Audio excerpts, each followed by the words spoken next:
What's going on, everybody? Welcome into College Football Now. My name is Joey Peterson. He's Will Ortner, and we have week 2 of the college football playoff rankings. As it is with every single weekend in this sport, there was a lot of upsets, there was a lot of shakeup, and this week's rankings are going to look a little bit different than last week's, and I cannot wait to see how they all fare out. As you guys are filing in, let us know who your favorite team is. It is time for you to give them a little shout out down below as I toss it over to Will Ortner. Will, what are you most excited to see tonight with the college football playoff rankings in week 2? Well, I was going to say that I was most excited to see my West Coast teams continue to march forward. Of course, my Oregon Ducks finding a way to fight through a hailstorm, a tsunami, a hurricane, all that and more in Iowa to come away with a victory in weather that no other team had to deal with throughout the entire college football Saturday slate. The USC Trojans finding a way to vanquish such a vicious foe as Northwestern. So many people know how difficult the Fighting Northwesterners are. But then, unfortunately, my Washington Huskies lost to the other UW, unable to get it done against Wisconsin, who I think now that they know that their head coach is going to be there next year, they're on the rise. They're going to get maybe another win or two. I think my question for Oregon for the rest of this season, if the Ducks keep playing in rain games, will Dan Lanning continue to wear cotton on the sidelines? He is a psychopath going out there into torrential downpour, and he's basically wearing the same sweatshirt that I am. Does he not know raincoats exist? Well, here's the thing. If you're a true Northwesterner, just like myself, you don't own coats and you don't own umbrellas. Those are for soft people. You go out and you attack the weather because you are stronger than Mother Nature. And Dan Lanning is just embracing the new culture that he wants to be a part of for the rest of his career. Don't plan on him leaving for any other jobs. Don't call him NFL. There's no reason to. Any of the big jobs down south, no reason to call Florida. No reason to call LSU. He's fine where he's at. Well, they're doing a good job. Got a big win on the road against Iowa. We got Kimberly Harmon in the chat saying, go Bama. Jeremy Wilson, he's a Clemson fan. Jack says Notre Dame. Kimberly, it is great to see you as well. Ty Man the Buckeye, as always, giving us that OHIO. The Bright Wolves saying Georgia should be number 3. They're a good football team. They should not be number 3. That is rightfully either A&M or Indiana's spot. And frankly, they shouldn't even be number 4 with the head-to-head loss to the Alabama Crimson Tide. We got Kimberly saying good evening to everybody, giving us a nice big roll, a Tide. The college football playoff has changed over the last 365 days, and I believe it has changed for the better. It is the second year of the 12-team playoff. However, seeds 1 through 4 are not going to the highest conference champions. Simply, the 4 highest-ranked teams, seeds 5 through 8, will play at home. In the first round, one group of 5 team is guaranteed a spot. And there was some shakeup in the group of 5 because you saw last week Memphis was the highest group of 5 team. They lose at home to Tulane. Right now, USF seems like they got a really good track to get in the college football playoff. Yeah, I'll tell you what, it seemed like after they, kind of stubbed their toe going to Tulane, it was going to completely change what their outlook looked like for the college football season. And now all of a sudden, now that Memphis has stubbed their toe, they're kind of back into it. But I'll tell you what, my adopted Texas team, no, I didn't go Texas A&M. No, I didn't go Texas Tech. No, I didn't go Texas. I have gone the North Texas Mean Green. No one from the state of Washington has been to more North Texas games than myself this year. That's 2 of them. I've been to 2. Wow. 2. And I went to that USF game, and I'll tell you this. It was close for the first half until Brown and the rest of that offense woke up for South Florida. But I will tell you this. If there is a potential rematch in a conference championship game, do not count out Drew Mestemaker and the rest of that North Texas offense and that North Texas team. A lot of excitement in the group of 6 this season. Last year was a little bit more cut and dry. Everybody knew Boise State was the best team when it came to outside of the Power 4. This year, a little bit more up in the air. Something that might not be up in the air in terms of rankings. I think we can pretty safely assume Ohio State is going to be number 1 where they were last week. But are they the best team? I think it's down to 3 right now. Ohio State, Indiana, Texas A&M. Those teams are 1, 2, 3 in that order last week in the college football playoff rankings. Will, who do you think is the best team out of these three? Is it the Buckeyes, or do you think Indiana or Texas A&M are part of that conversation? I think normally when it comes to college football, you can't look at last year's success and then equate it to the next season, especially in the transfer portal era. Guys are constantly leaving. They're on the move. I mean, shoot, we've seen coaches go out and win a national title and then immediately leave to a rival, right? We saw that at Ohio State with their defensive coordinator. So I don't think usually you can go off and say, hey, well, this team was really good last year. They're going to be really good again this year. I think Ohio State, though, breaks that mold. I've been very impressed with Julian Sayin. And when you have two wide receivers like Smith and like Tate, it really is easy to be quarterback. And at the same time, he's still excelling. I feel like each week Sayin gets more and more accurate. I saw a crazy stat the other day, and I'm claiming that it's true. He has not had back-to-back incompletions in 6 games this season. That is an insane statistic. I mean, think about it. That means if you have an incomplete pass, the very next throw is guaranteed to get you some yards. I've been very impressed with what this Ohio State team has been doing this season. That said, after last week, I think we're going to see a new team at number 2. The crazy thing is, and we'll get to that in just a second, when it comes to Ohio State, they might have, when every player's at their best, the best player on the offensive side of the football, Jeremiah Smith, and then the best player on the defensive side of the football with Caleb Downs. Cannot wait for them to take on Michigan and round things out. A&M, Indiana, we'll see if there's some shakeup at 2 and 3. They both got wins this last weekend. However, Indiana's was not near as convincing as Texas A&M's was, but still, they were able to get it done on the road. Even though Penn State's season has not been what it was thought to be going into this year, still an impressive win against a Big Ten rival. We got more coming up right here on College Football Now, but I got to give a massive shout out to the sponsor of today's show. That is our great friends over at Prize Picks. The hard-hitting football action is even better with Prize Picks. The weather might be changing, but the feeling of being right never gets old. So keep the season rolling on Prize Picks by getting $50 instantly in lineups when you play your first $5. You can follow other Prize Picks players directly on the app and copy their lineups in one click. Whether it's a friend, a celebrity partner, or just someone whose picks you like, hit the follow button to check out every lineup they create in the new feed tab on Prize Picks. On Prize Picks, how you play is up to you. If you want flexibility, choose Flex Play, where you can get paid even if one of your picks misses. And if you want the biggest payouts, go for the power play.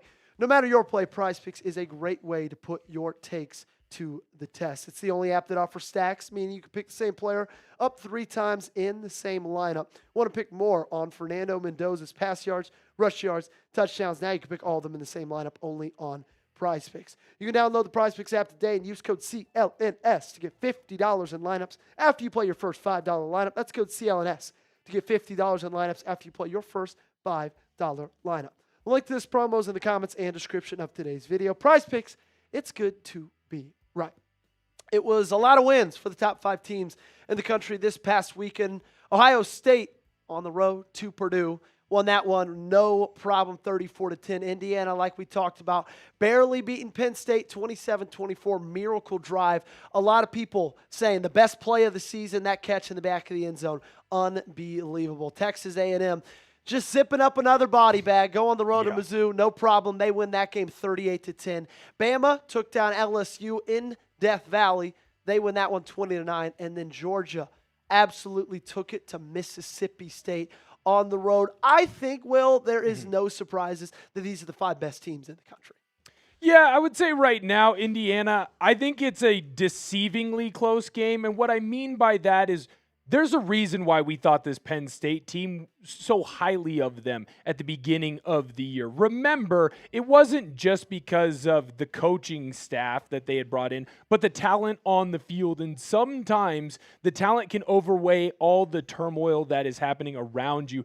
And you'll see a lot of coaches, players in situations like this where they say, hey, Indiana is our Super Bowl. That's the number 2 team in the country. We can ruin their season or at least ruin their weekend by beating them. So you got the best effort that Penn State was going to give. And you talked about the best catch of the college football season. 100% what happened in that end zone. That's the most insane catch I've ever seen. But I do have to give a shout out to the Indiana wide receiver who got them into the red zone. What an incredible catch along the sideline as well. It was a fun game, and I got to experience it down at a Southern drinking establishment. And I'll tell you what, I am never going back. College football Saturdays, I'm going to be spending them at the adult restaurants. Nittany Lions going to have a lot of players playing on Sundays in just a couple of years.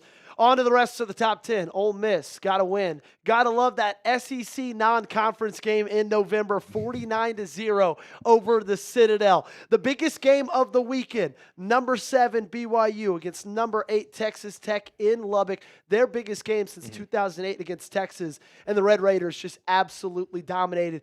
It was not even as close as the score made it indicate. 29-7. They take down BYU. Oregon on the road, Iowa.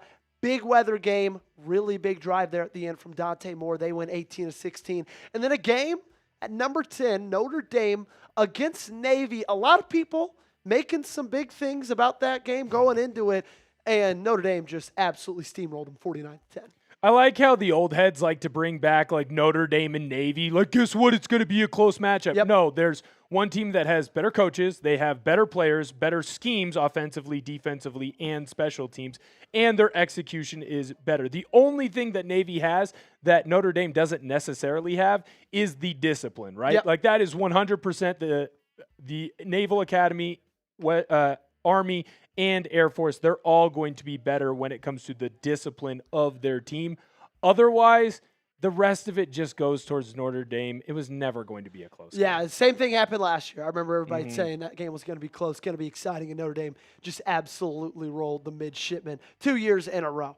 Make sure you guys are subscribed. We are 17 minutes away until the reveal of the second week of the college football playoff rankings. We're sitting at 421,697 subscribers. That means we just need 3 more people to hit that sub button to get us to 421,700 subs. And then we just need 300 new subscribers to pass that new milestone of 422K. We are doing more college football coverage this season than ever before.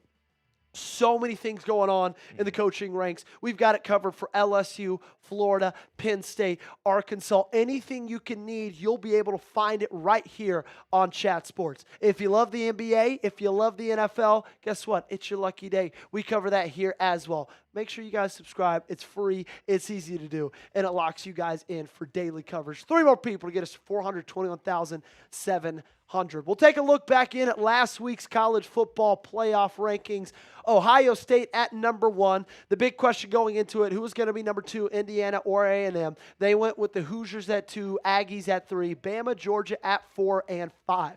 Looking in at 6 through 10, Ole Miss, BYU, Texas Tech, Oregon, and Notre Dame. Going to see some switch up there tonight with Texas Tech taking down BYU. Then you go to 11 and 12, and you see the Red River rivalry right there, back-to-back. Texas obviously winning the head-to-head. They get the nod to 11. Oklahoma at 12. Utah at 13. Virginia and Louisville at 14 and 15. The Hoos lost a big one over the weekend. Chandler Morris got injured. You're going to see them drop a little bit. Will, talk to me about Texas. Should we be surprised today to see him be a top 10 team? No, I don't think that you should be surprised. I think that the committee does a good job that people don't always want to talk about. Why was BYU and Texas Tech right next to each other in the rankings? Because they want to drum up some of the excitement for these matchups. We both know that Texas and Oklahoma, big matchups going into this week. So, of course, let's have them as close to that 10, 11 spot ranking that you can. Don't be shocked if both of them move up at least one spot. It's going to drum up more excitement, and if they do end up losing, no harm, no foul. You just drop them back and out. And if they do end up winning, both Texas and Oklahoma are still alive for the college football playoff.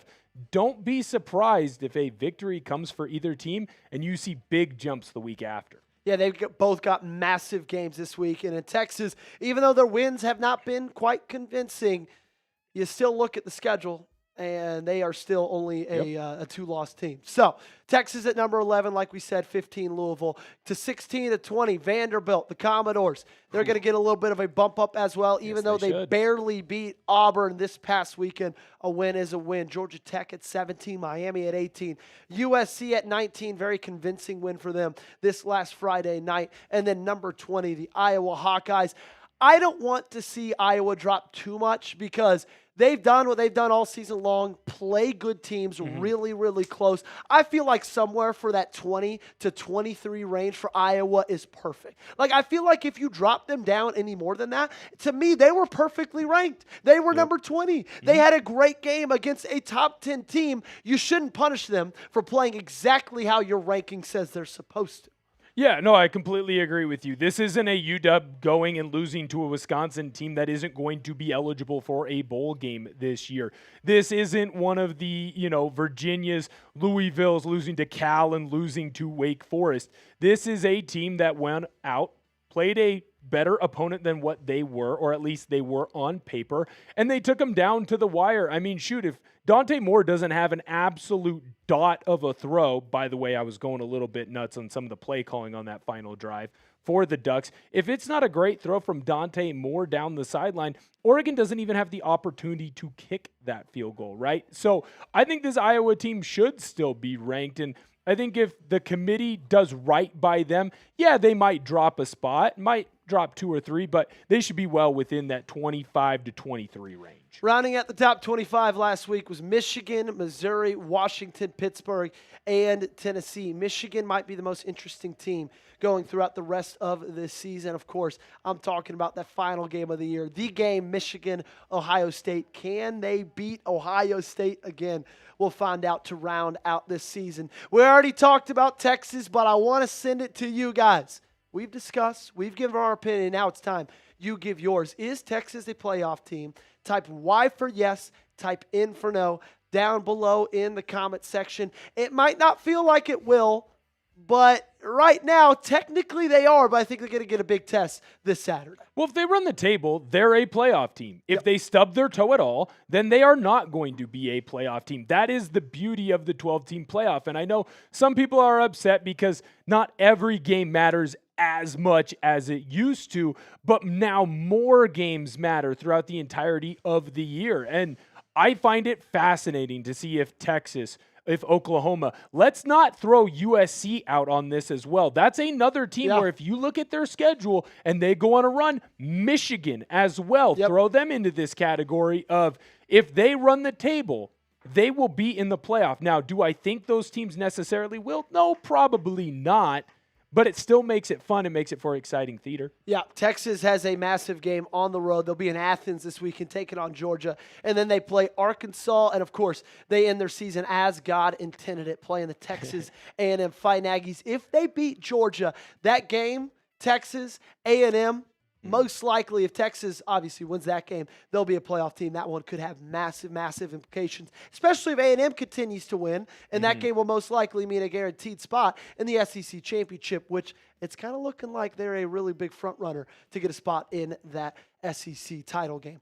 Speaking of title games, the biggest title a player could win every single college football season is the Heisman. Who is your front runner? Is it Ty Simpson, Fernando Mendoza, Julian Sand, or is it somebody else? If it is, type O, and then maybe tell me who down below. Will, when you look at those three guys right there, who's your front runner? I think right now it has to be Fernando Mendoza, and I'm not just saying that because he was at Cal for so long with the great Justin Wilcox, but because of how well he has played this year, and he's played in a lot of hostile environments. I mean, Indiana won for the first time in Happy Valley I don't even remember when, right? Probably first time in my lifetime. And what impresses me most about him is not just his toughness, his ability to deliver the ball, but his ability to come in year one and immediately become a transcendent leader for this team. There are a lot of different reasons why Ty Simpson can hit the ground running. Look at the receiving staff that he has over at Alabama. Look at the coaching staff that is surrounding him. Look at Julian Sand. He has arguably the best wide receiver in college football. And then where are you going to put Carnell Tate? Probably up in that top 5 as well. Fernando Mendoza, aside from Surratt, what else does he have there when it comes to that wide receiving unit? They're good, but they're not elite NFL first round, late or early second round type of draft pick players. And he's elevating all of them. I've been very impressed with Mendoza. I've got a spicy name to watch for. Okay, Could you guess who it is? I like Spice, big Frank's Red Hot guy. There we go. Could you guess who it is? Who I'm thinking? It's not going to be my guy. I would love for you to support Dante more, but could it potentially be a Jeremiah Love? It is not. How about Marcel Reed? Keep an eye out on him. Mm-hmm. If they continue to win, if he continues to put up numbers and they end this season undefeated, it'd be hard not to give it to Texas A&M quarterback. We got college football playoff rankings coming up in 8 minutes, 53 seconds. But before they give you theirs, before we hear the official ones, here are my projected college football playoff rankings. At 25, I've got Cincinnati jumping back into the picture after a nice restful bye week. Houston comes in at 24. My Tennessee Volunteers in at 23. Iowa, I said I don't want to see them drop that much. They don't. Have them at number 22. Pitt at 21.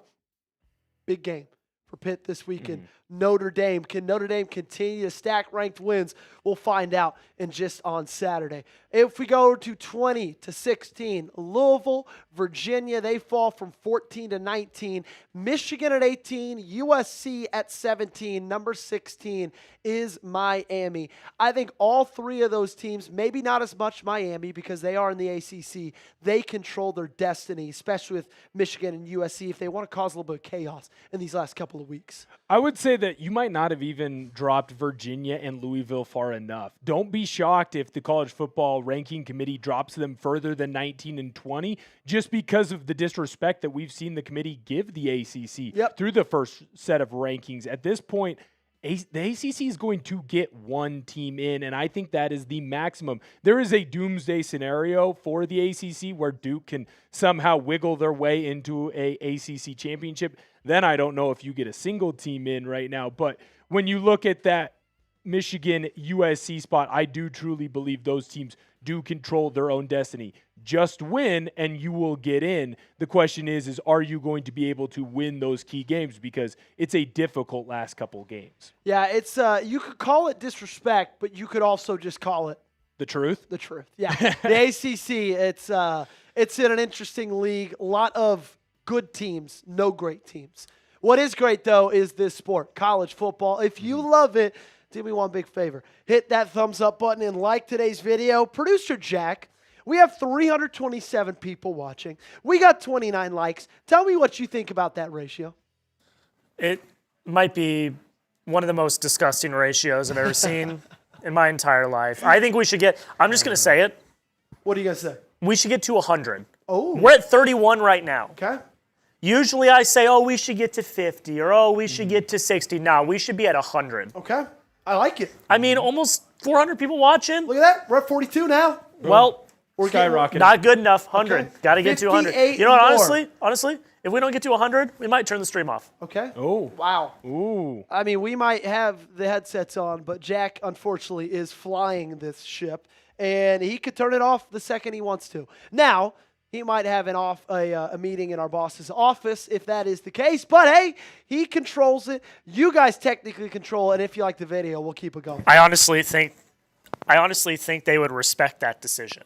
That's fair. They'd be like, Jack, you put your foot down for these metrics. Metrics are a big deal here at Chat Sports. They're how we make our money. They're how we make honestly, a living. I might have a meeting with them, and it might be for them to shake my hand and say, you know what? Way to stand up for the company. Well, yeah, way to stand up for the company. There we go. If you want Jack to not get promoted, then hit that thumbs up button and like this video. We have 33 likes away. We've jumped up 35 since we've put this push out. You guys need to carry us. Let's get to 100. Because we're at 68. Yes, Jack, you have something to say? I will say, too, you get a little surprise if you like the video. It's a good surprise, too. I said that last week, and someone was like, I'm scared. No, it's a good surprise, but it's a fun little feature that YouTube has. Okay. If you hit that like button, you get a little surprise. It's a little fun. Well, hit it and see what that surprise is. We are at 80 likes almost. I know we'll start getting to 15. By the time we get to 10, I promise you, we're going to be at 100 likes because you guys rocked that hard. 15. Not Virginia. Can you read, Joseph? Georgia Tech comes in at 15. Really, really love what Brinke's been doing over there in Atlanta. Love their quarterback.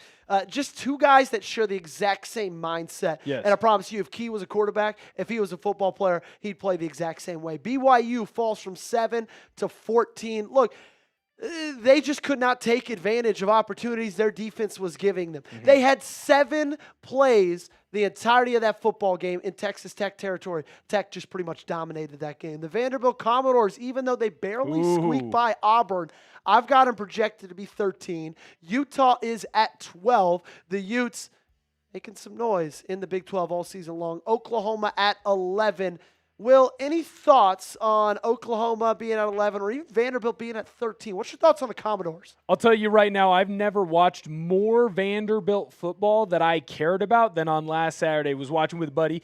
Vanderbilt Zach is what he will be known as from now on. And I'll tell you what, that entire game, my buddy just sat there next to me going, it's just so nice to be a part of things. It's just so nice to be included. To be invited. Honestly, it's like the loner at the lunch table eating all by themselves. And now the cool kids have said, hey, you know what? You hang out with Diego Pavia. You can come in with us. You can be a part of the college football playoff, or at least the hunt for the college football playoff.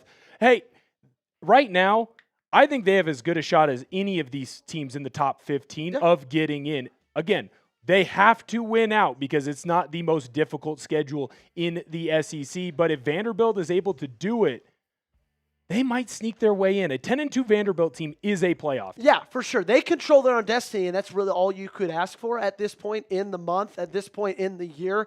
They have a bye week this week. They play Kentucky at home, and then their season will be decided on the road in Neyland Stadium. Into the top 10 we go.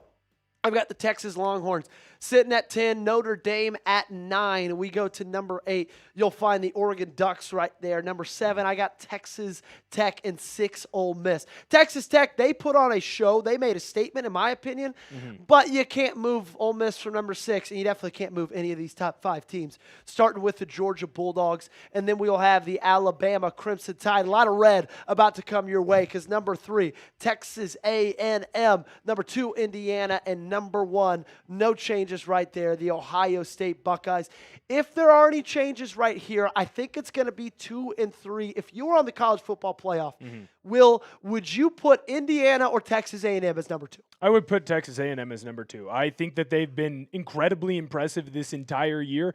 And what I'm seeing from Marcel Reed is what you saw in a lot of flashes last year, right? Where he would make these incredible plays, sometimes with his arms, sometimes with his legs, and then he would just make stupid plays. Or the old Cam Ward whoopsie-doo type of play where all of a sudden he throws the ball up and it leads to a turnover. I feel like Reed has taken away a lot of those issues, and right now, that defensive line at Texas A&M is one of the best, if not the best, in the country. They have a bunch of dogs. I know that they are not the dogs. Well, I guess they do have a mascot that is a dog. Yeah, that's right, Reveille. Shout out. So they have a very scary defense. And at this point, to me, going out, drubbing Missouri on the road, Indiana barely beating Penn State, that's good enough to switch them. The money, where they recruit, the state they are in, we all knew Texas A&M was a sleeping giant if they just could get the right guy. It's obvious that they've done that with Mike Elko. These are projections. If I was the one making them, I would have them at number 2 as well. We are just 1 minute away for the week 2 of the college football playoff rankings. If you are ready for the new rankings, get those me's down below. I want to hear you scream. I want to hear you shout. And I need to see those me's spam as we've got 43 seconds for our week 2 of the college football playoff rankings. It's the best time of the year. It's the most exciting time of the year. And we've got you covered all year long right here at Chat Sports. Ty Man's ready. Matthew is ready. We got B's ready. I is ready. Keep it going, keep it going, keep it going. We got 623 people rocking with us. It's been a lot of fun already, and it's about to be a lot of fun because this thing is starting very, very soon. Sam, James, Tyman, I guess, Roger, Christopher. Everybody loves college football. Everybody loves college football rankings, and those are coming up right now.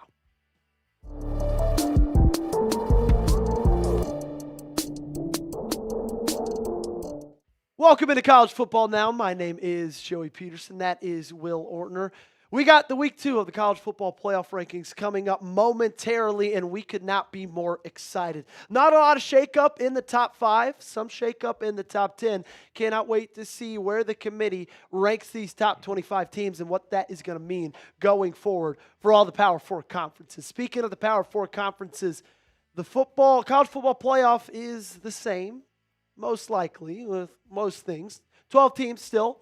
However, seeds 1 through 4, not going to be the highest ranked conference champions. Instead, the highest 4 ranked teams, seeds 5 through 8, will play a home game. And there will be 1 spot guaranteed for a group of 5 team. A little bit of shakeup in the group of 5 this past weekend with Memphis losing to Tulane. We are so happy you are here. We got the rankings coming up momentarily. But before that, make sure you are subscribed to the channel. We almost got 1,000 people in the chat, and we are only 286 subscribers away from reaching 422,000 subs right here at Chat Sports. We're doing more college football coverage than we ever have with all the head coaching searches. We've got LSU covered. We've got Florida covered, Penn State, Arkansas, anything you could want and more. So subscribe.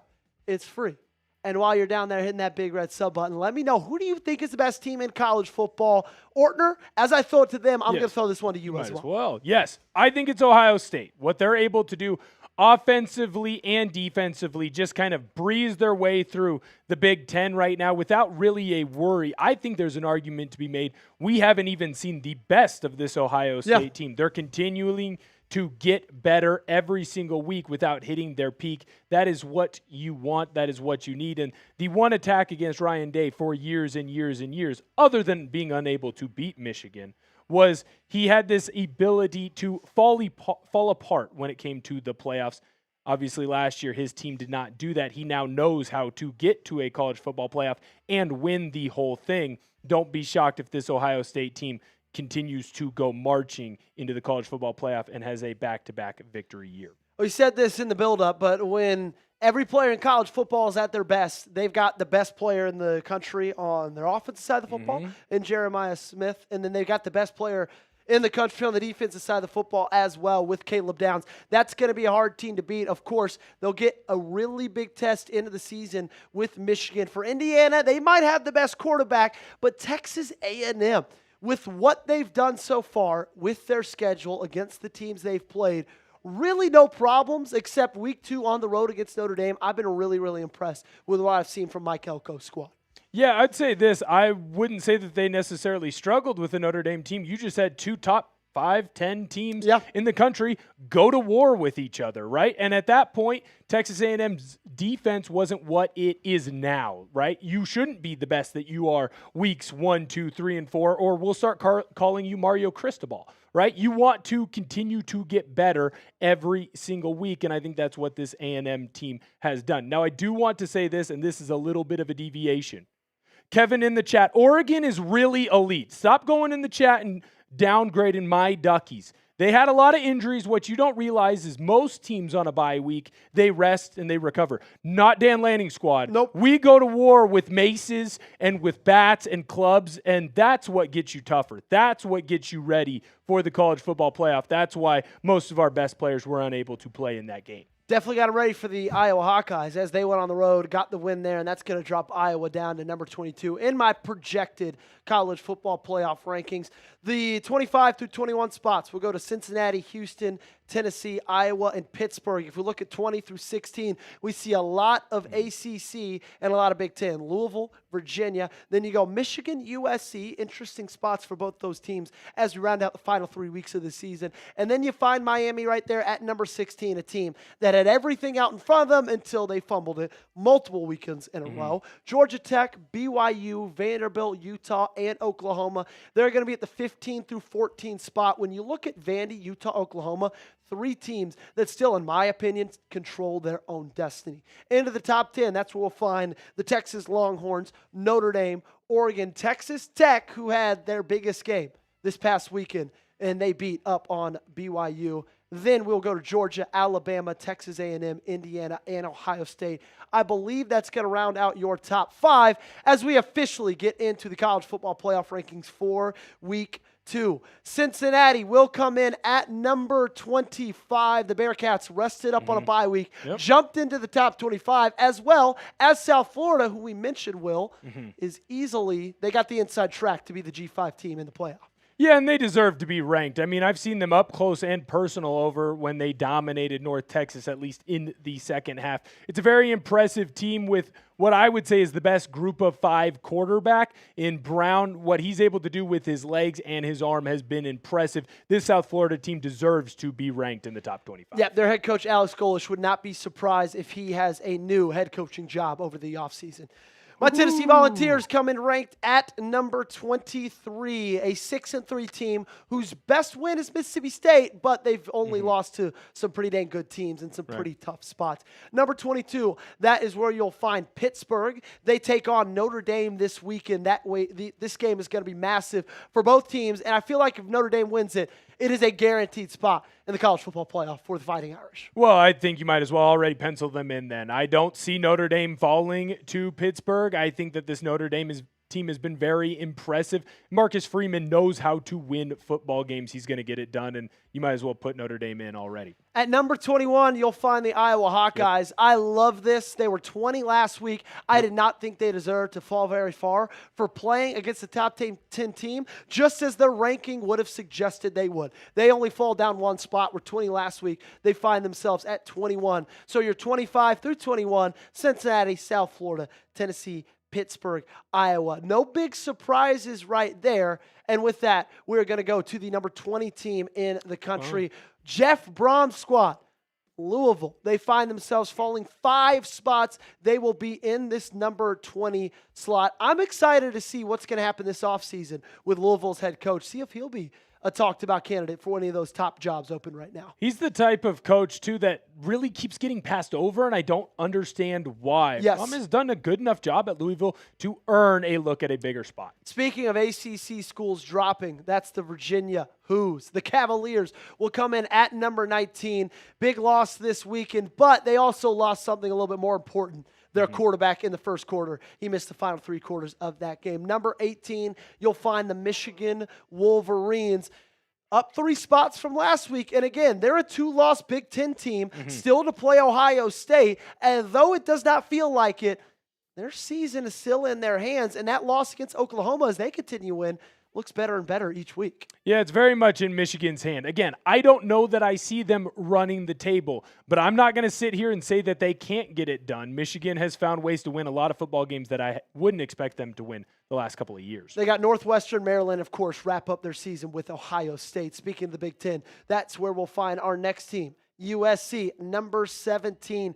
Big win this last Friday night. Jordan Mayava looking like one of the better quarterbacks in college football right now. We go back to the ACC, and we find Georgia Tech at number 16. They're up 1 spot from last week. Speaking of coaches, a little bit like Jeff Brom in Louisville, I feel like Brent Key, they're cut from the same cloth, and he's a guy who should be getting some looks as well over this offseason. I don't know that he will get the looks because he's not as flashy as other coaches, right? But what does Key do? He comes in and he gets victories. Yep, and he does it with an awesome quarterback in the likes of Haynes King. Speaking of great quarterbacks, Carson Beck and Miami. Well, great to some people. Carson Beck and Miami, they find themselves at number 15. A season that they went into it after the first couple of weeks. They had everything out ahead of them, but a couple of stumbles in a row, they find themselves as a 2-loss ACC team, most likely out of playoff contention. With that ranking, though, is there a world where they could get in? That's pretty high. 15 is high for this Miami team. I don't know if I would completely put them out of the college football playoff possibilities. I don't know, man. We'll see. It was a hurt to lose to Louisville on a Friday night and then to back that up with losing to SMU, even though that game was on the road the following week. And the Vanderbilt Commodores find themselves up 2 spots from last week. They come in at number 14. The Fighting Diego Pavias will go into the bye week this weekend. Then they'll play Kentucky at home the week after that. And then their season is decided on the road in Neyland Stadium against Tennessee. No change for Utah. They were number 13 last week. They're number 13 this week as well. The Big 12. It's been exciting all year long, and it's going to continue to be that. They got a massive win a couple of weeks ago over BYU, absolute. And then now they find themselves still with a chance to compete for a Big 12 title. Yeah, at this point, it's been very clear to me that the Big 12 is last year's ACC. They have a real shot at getting 2 teams in. The question is it going to be Utah or BYU that's that second team? It really just depends on who gets into that conference championship game. Yeah, it seems like right now Texas Tech is pretty much guaranteed to get in that conference championship game. They made a statement against BYU, who you will find at number 12. They dropped 5 spots last week. They were the number 7 team in the country according to the college football playoff rankings. This week they dropped down to number 12 after dropping that one to Lubbock. And not only did they lose that game, but let's be real. Texas Tech absolutely dominated that thing. It should have been much worse, and it still was a 22-point victory. BYU, they're a good team. They got a good story this year, but I think Texas Tech put them in their rightful place. Number 11, you'll find the Oklahoma Sooners up 1 spot from last week, and if they've told us anything from head-to-head, the fact that we have not seen them yet, that's right, ladies and gentlemen, the Texas Longhorns will be a top 10 team again. But for Oklahoma, I think everybody shared the same sentiment in the offseason. With the schedule that they have, if you're a 3-loss SEC team with that schedule, they still could make it in, man. No, 100%. I think that Oklahoma needs Mateer to go back to what he once was. Now, obviously, when you have an injury to your throwing hand, especially with that finger, you wouldn't think it would affect your throwing abilities as much as it has. It's clearly been an issue for Mateer. Hopefully, he can get that healthy and get back to where he was. Texas is the number 10 team in the country. Hate them or love them, they have won this year. They have the loss on the road to the best team in the country first week of the season. Bad loss against Florida, but that's a road team. You know, if you're an SEC team, you're a 2-loss team, you're going to be able to, especially if you got a brand like Texas, to find yourself in the top 10. That's exactly where Arch Manning and Steve Sarkisian find their squad. Moving on to number 9. This spot has a little bit of intrigue based on last week's playoff rankings. With Texas at 10, I feel like they still are in a spot with Georgia on the road next weekend, and then, of course, rounding out their season with A&M at home. They went out. They're going to be in easily. Notre Dame, they find themselves at number 9.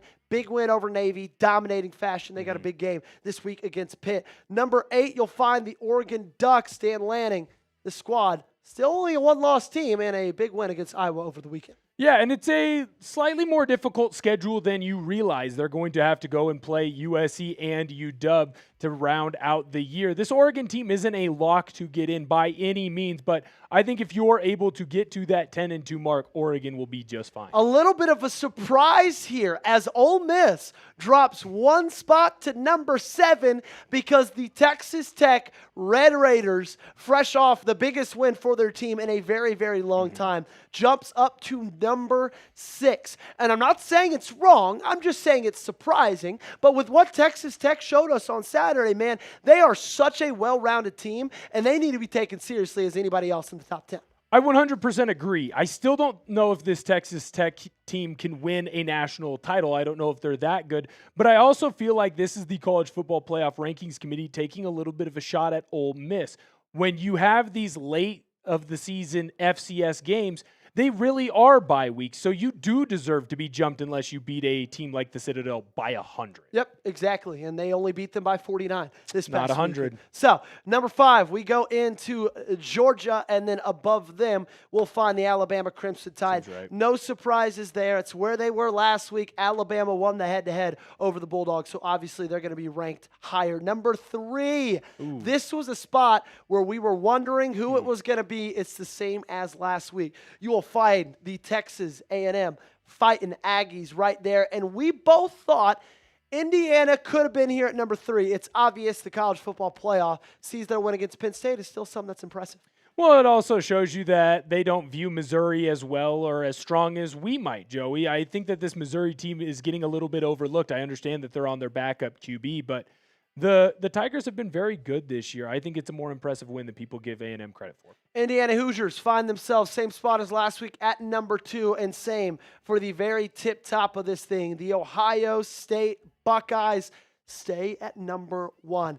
And I've got a feeling with how their schedule is rounding out before that Michigan game, they're going to be there for quite a while. If anybody's going to knock them off, it's most likely, out of anybody they got left, going to be the Michigan Wolverines. But that's just because Ohio State keeps proving week in and week out they are the best and most well-rounded team in this country. Not only do they beat the opponents they play, and sure, you could say what you want about their schedule, but they absolutely body bag them. Ohio State sticks at number 1 for 2 straight weeks. Well, and I think what's most important about this Ohio State team that we all recognize is they will face a true test in Indiana, because Indiana at this point is going to be a lock to face them in Indianapolis, and we are going to see just how good each team is. That Indiana team went into Autzen Stadium and took it to the Ducks physically. That was a thing that Curt Cignetti and his squad could not do last year when they faced the real good teams, the top teams in the country. Well, they got mollywopped. Yep. That wasn't the case against an Oregon team that I still might be biased.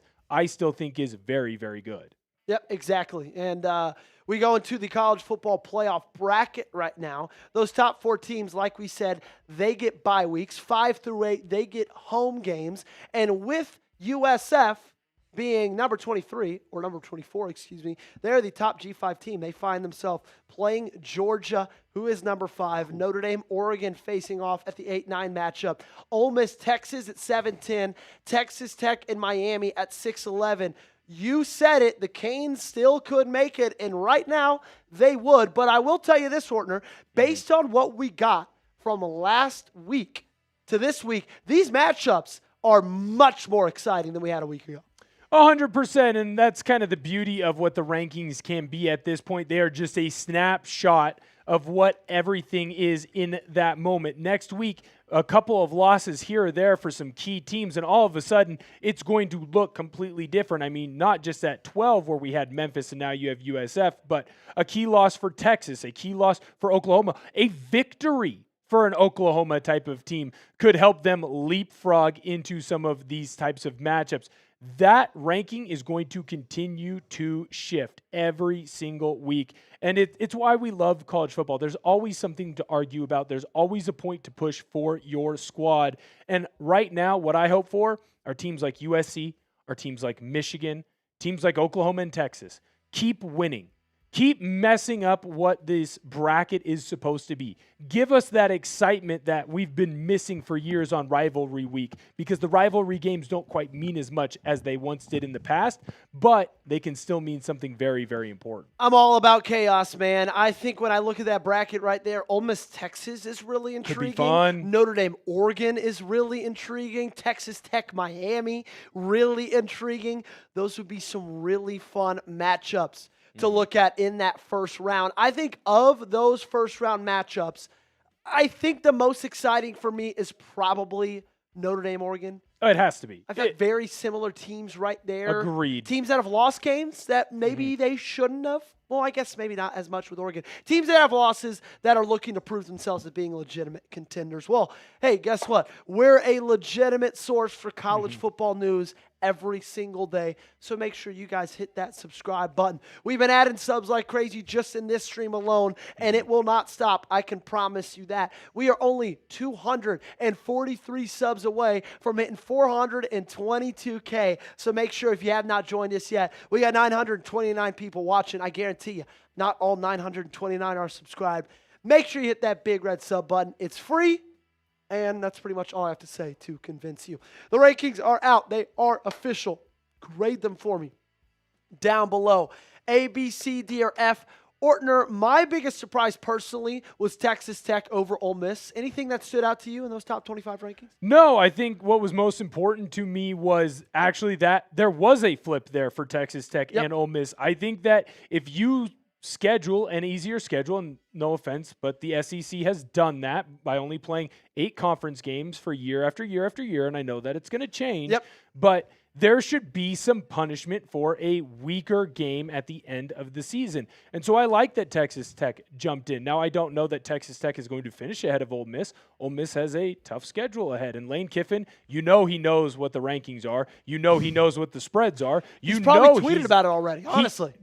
Or his dog, right? He's going to find a way to run up. Someone check Juice Kiffin's Twitter. 100%. You know that he is going to run up the scores for his squad. So nothing really shocked me necessarily. I don't think that the shocking nature of the rankings are going to come out until we get into that week before rivalry week, especially if like the teams that we have mentioned continue to win out, a Vanderbilt type of team as well. But right now there's a part of me, I don't want that 8-9 matchup to switch. I agree with you wholeheartedly, Joey, that is the best matchup of that first round. Notre Dame traveling to Autzen Stadium. It's small, but it is a loud and rocking stadium. I think it would be a great matchup between two defensive-minded coaches with offenses that continue to get better week after week after week when guys aren't injured. I would be ecstatic to see that matchup as the standalone Friday game. It would be awesome. No tweets so far from Lane Kiffin. We'll keep you guys updated throughout the rest of the night. I'm sure one will be rolling in before we all hit the pillow later. South Florida would be on the road to Georgia. Texas on the road to Ole Miss. They're going to get crazy in the Grove if that is the case. Arch Manning playing his old grandfather's and dad's alma mater with Cooper and Archie both playing for Ole Miss. And then, of course, Miami on the road to Texas Tech. Quite a scene in Lubbock this last weekend. I'm sure it would be if Mario Cristobal and the Canes come to town. Ohio State, obviously, as well as Alabama, A&M, and Indiana. Reminder, would all get first-round byes. Then they would not host home games because in the second round, those would all be semifinals. Or, excuse me, they would be neutral sites. I would like to see that change at some point. I just think the home environments, home matchups are way too fun. I feel like for the first round and for the quarterfinals, you have those games at home, and then semifinals and championship game, those are neutral site ball games. I agree with you. It will never happen until you move to 16 teams. Once the playoff goes to 16, because it's going to, I think we all know that's the game plan eventually, where you will get back-to-back home playoff games for the higher-seeded team. The Bulls still have to make their money. And the teams make more money by going to the bowl games. The NCAA makes more money by going to the bowl games. The bowl games are never going to go away because there is going to be some holding on to semblance of tradition. I agree with you, though. I cannot wait for more teams to be added, unfortunately, to the playoff so that we get more home playoff games added. Yeah, we all know that the people who run this sport, the only thing they care about is the same color as South Florida's background on that listicle right there. So that's not going to change. You're right. Everybody likes making money too much. But, hey, what do we know? We just want to see some home college football games in playoff environments. I mean, just think about Kyle Field if they got to host a home matchup, right? Think about a place like, I guess the Horseshoe had one last year, but even Alabama, Indiana, man, those places would be absolutely rocking if they got a chance to host a second-round home environment. And think about it for a team like Oregon last year. They went, got the first-round bye, number one overall team, and then got smoked in the Rose Bowl by Ohio State. Now, I'm not saying they beat the Buckeyes if that's a home game, but I do think it's a little bit closer if that's in Autzen Stadium. Well, I mean, we do have an example of a home game from that year in Autzen, and I might have forgotten who won that game. Who won that game, Joey? I think it was the Ducks. In fact, I'm pretty sure it was the Ducks. So, look, the more home college football games that you can have, embracing the student tradition of having the students in the student section right behind the opponents, that is all going to be great for the college football playoff.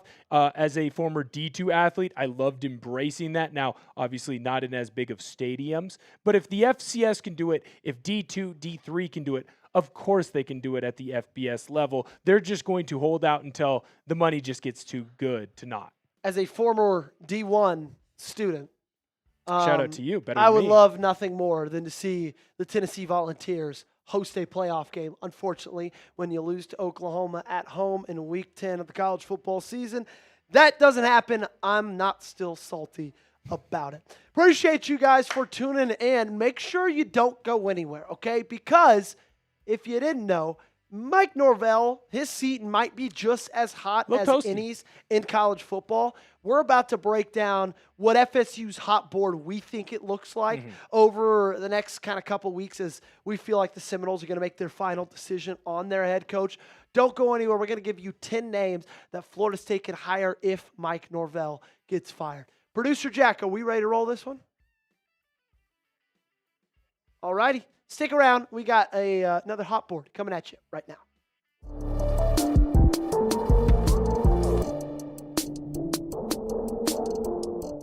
What's going on, everybody? Welcome into College Football Now. My name is Joey Peterson. He is Will Ortner, and on today's show, we're going to take a look into the future. Because if you didn't know, Mike Norvell's seat is as hot as any's in college football right now. It feels like it's only a matter of days, maybe even weeks, until he is let go from Florida State. And in that case, they're going to be needing a new head honcho down there in Tallahassee. We're going to give you 10 names to keep an eye out on that might be the new head coach for Florida State. But make sure you stay locked in, okay? Because if Norvell does get the boot, when that eventually happens, we'll have it covered here. So make sure you subscribe today. A lot of things going on in college football, especially in the head coaching circles. We have it right here at Chat Sports. So subscribe and join us. Norvell at FSU. It's been a roller coaster of a career there in Florida State, has it not, Mr. Will Ortner? Well, it was very shocking as we went through the numbers here because maybe I'm just too stuck in the past. I'm a big fan of the Black Eyed Peas, and so I haven't given up on Norvell and what he did early on in that 2022 season. I mean, shoot, if Jordan Travis doesn't go down and get hurt, they're the number one seed in the last 4-team playoff for the college football playoff. And then you look at his stats and he's been average at best ever since then. Remember, it was 20, 30 guys opt out of their bowl game that they lose in the Orange Bowl. And at the time, it was not a big deal. Hey, whatever, those guys are going to the NFL or they're going to transfer. They're going to find a better spot for themselves. And it actually feels like that might have been the beginning of the end for Norvell because the culture has completely shifted since then. Yep. He has a losing record, more than double the losses as he does to wins. And I think what's scary for Norvell is he continues to feed into the same problem that he had from the very beginning, and that's use transfers, use and abuse the portal, and not build a consistent culture through the high school recruits. Yeah, you should use the transfer portal to your advantage, but you should not build your roster via the transfer portal. He took a risk. It worked out in 2023. He said, let's run it back in 2024 and 2025, and obviously it has not worked. So who are 10 names for Florida State? I'll start you off with one. Jason Eck with New Mexico. Right now, they're sitting at 6-3 on the season. What he's been able to do with New Mexico for a school like that, the talent that he's gotten there, and the way they're performing, it's got to be impressive enough for him to get some head coaching looks this offseason. I'd make the argument his more impressive job isn't New Mexico. It's what he did with FCS's Idaho. The Potatoes, or Vandals, I should say, have not been a stellar program. Let's just say that. For those of you who used to play the old 2014 college football game, there's a reason why that Idaho team is no longer in the current college football games. And that's because the team was so bad that they had to move down into the Big Sky. Eck comes in, takes over as the head coach there from one of the Petrinos, and instantly turns them into an FCS power and gets them into the playoffs, which earned him that job at New Mexico. Now, I don't believe that Florida State would take a risk and go and hire a Jason Eck, but someone will. Someone will make the decision to hire Jason Eck, and it will be the smartest decision that program has ever made. He was a Wisconsin Badger playing in the trenches. It's clear that he knows how to get the most out of his players, but also continue to build a culture of winning. Best decision they've ever made. You heard it right here from Will Ortner. Will they make the decision of hiring Tommy Rees, the current offensive coordinator for the Cleveland Browns, who have not had a great season?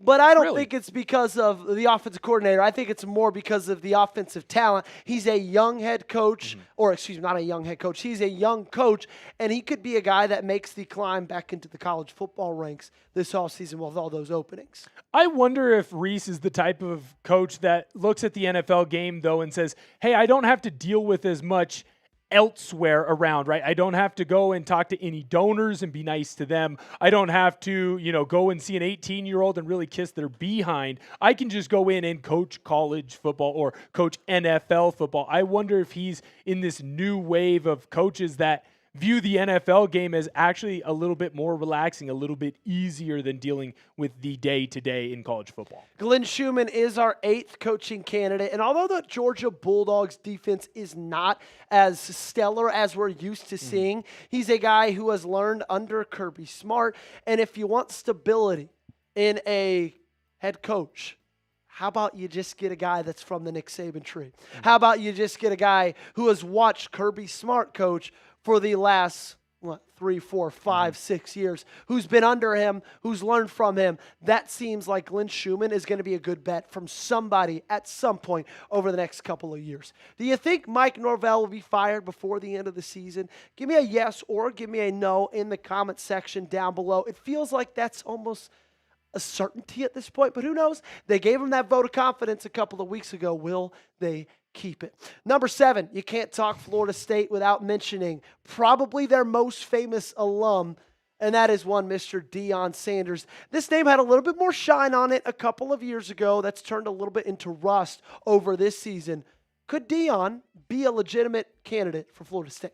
I would say no, but crazier things have happened before. Remember, Deion was up for this job when Norvell got it the first time. That's the sneaky thing that was kind of hidden behind the scenes of Florida State. What I will say with this on Deion, if you are going to make the hire for him, you also better make the hire for the offensive coordinator and defensive coordinator. He needs to be a CEO type head coach. He needs to be the head of recruiting.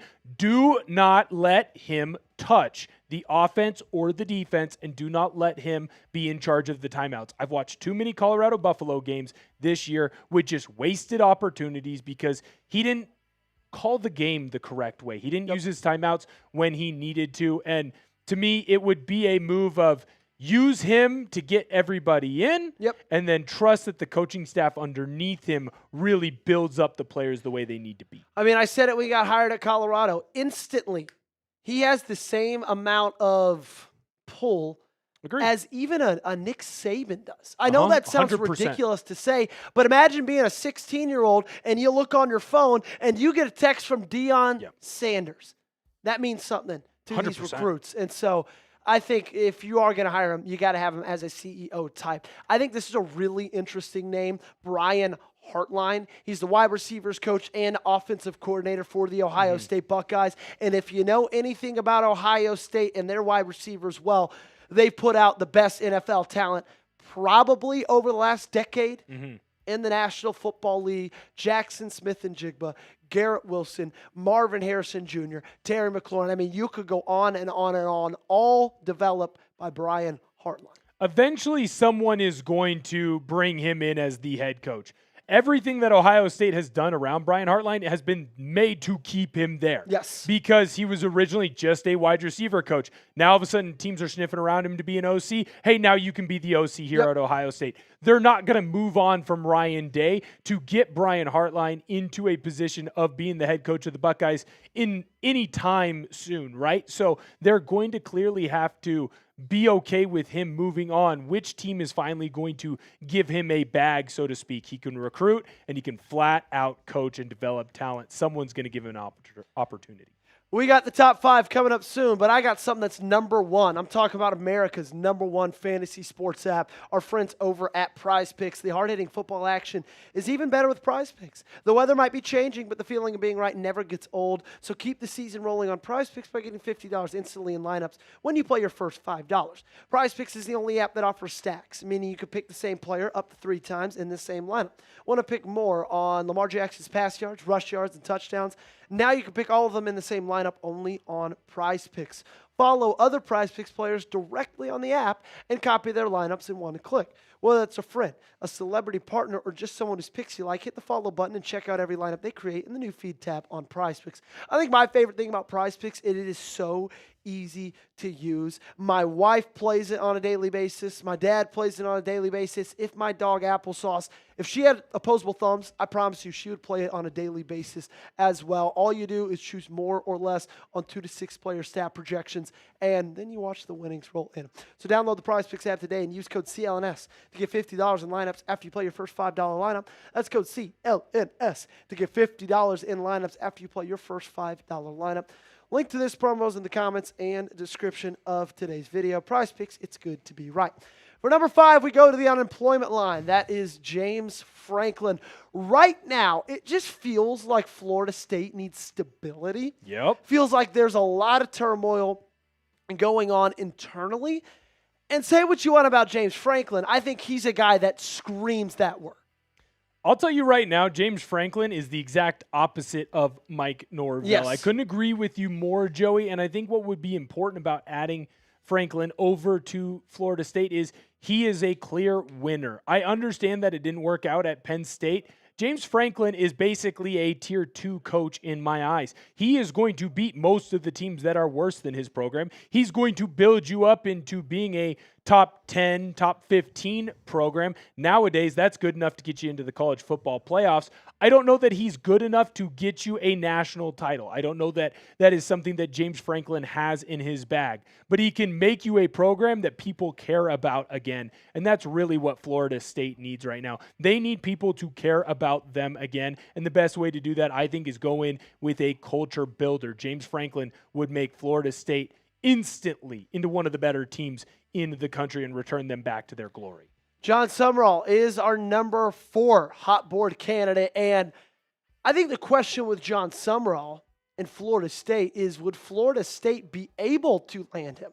Because right now there's a lot of jobs open that many people would look at as better opportunities with Florida State. Hell, there's one of them in their own state with the University of Florida, Penn State, LSU. John Summerall is going to be a top name on every single one of those jobs just because of what he's been able to do at that level in Tulane, and that is just win, baby, okay? So John Summerall, I think, is going to be a great head coach for a Power 4 program at some point over the next couple of months, but will that program be Florida State? I guess we'll find out soon. Manny Diaz is at number 3, and it feels like with Manny Diaz, you'd get the quarterback as well, a 2-for-1.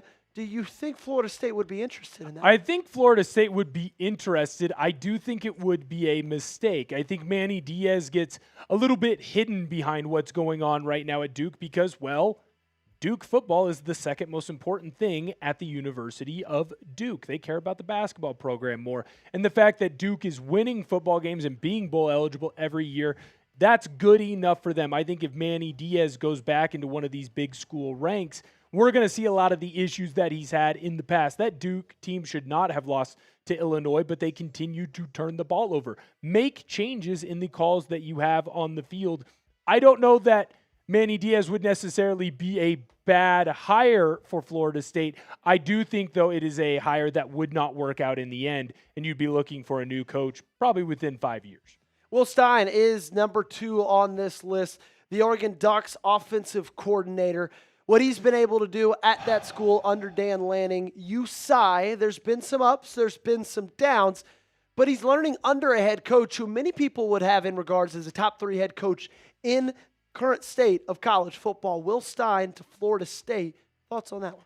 I sigh because I don't want him to leave. This is my Brian Hartline. Will Stein has been incredible since he came into Oregon. What he was able to do with Bo Nix in his first year there and Bo Nix's last year is just really settle down Nix and turn him into a top 15 pick in the NFL draft. Then what does he do the very next year? He makes Dillon Gabriel a player that we were having conversations about. Is he one of the best quarterbacks in college football? Now, obviously, he was going to have his issues at the next level, but Dillon Gabriel, I think his talent got maxed out under Will Stein. And then what you're seeing this offense do with Dante Moore, I mean, you went into the portal, you go in and grab a Tulane running back that's supposed to be the big running back for your squad. He doesn't even play because of what you've been able to do with Whittington and Davison and the rest of that crew. The offensive line every single year is in the Joe Moore Award conversation, and wide receivers just continue to improve every single year. By the way, he got in the best wide receiver in the last recruiting class into Corian Moore, and he's been absolutely fantastic for you. So, yes, I sigh, but I sigh because I know at some time Will Stein is going to have to fly away from the nest, and I just want to delay that as long as possible. I feel like an overprotective mother. Will Stein, being a head coach, feels a little bit Thanos-y, like it is inevitable. And Yes. Will it be this season that it happens? Another thing that seems inevitable is that Alex Golish is going to get a Power 4 job. And I feel like Florida State would be a really, really good fit for him for multiple reasons. Number one, you just look at the way this guy coaches at USF, the way these guys play for him. I mean, he seems like one of those guys that every single one of his players would run through a brick wall for him. He comes from the Josh Heupel coaching tree, so there's a lot of tempo, a lot of quick, offensive plays, and they score a lot of points.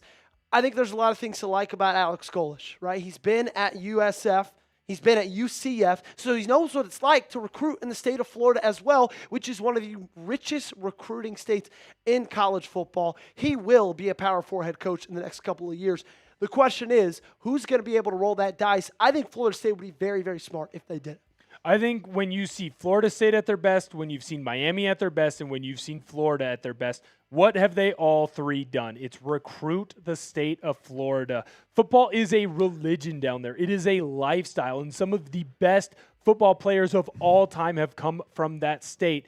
I think that Golesh could go into Florida State and instantly transform that program, again, doing the same things that I talked about with James Franklin, and build a culture through the high school, through local Florida kids, through local high school athletes that want to go to Florida State and make it a power, again, that grew up with their parents talking about the Seminoles, talking about how great the teams used to be back in the day.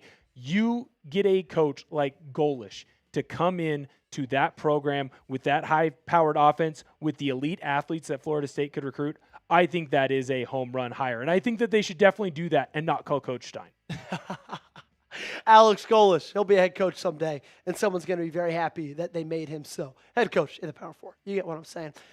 Who will be FSU's next head coach? Fill in that blank for me and let me know your answer in the comments section down below. We're going to get on out of here. Appreciate you guys for tuning in today. Make sure you subscribe to the channel. Daily college football coverage. And hey, if you're a fan of the NBA or the NFL, we do it right here at Chat Sports. And if you subscribe, that's great. We'll see you next time. The college football playoff rankings are finalized. Here is what it would look like. Will, we had a lot of fun tonight. 2 shows down in these college football playoff rankings. I think we have 4 more rankings left. Final ones being that first Tuesday in December.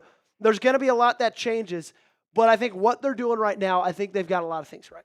Yeah, I'd say these are the most deserving teams based on the criteria that have been laid out before you. Now, I think there is an opportunity for some teams that are on the outside looking in to make their way into the college football playoff, just like I think there's opportunities for teams, Texas, Miami, for them to work their way out. Miami might not even control how they work themselves out. It does feel like whoever that ACC champion is going to be the team that gets in and nobody else.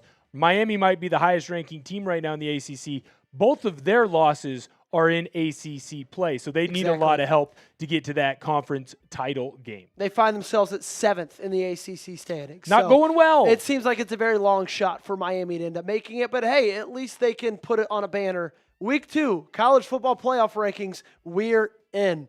To make sure you are locked in all off season, all season, any time of the year. Make sure you guys hit that subscribe button. We're trying to get to 422,000 subscribers as quickly as we can. That's going to do it for tonight's show. Appreciate you guys for being with us. We'll be back again next Tuesday. Rankings a little bit later. I think it's going to be 7:30 Central, 8:30 Eastern. That means we're going to be live at 8 Eastern, 7 Central. Make sure you join us then. For Will Ortner, my name is Joey Peterson. Shout out to producer Jack as well. Y'all have a wonderful rest of your night, and we'll see you next time.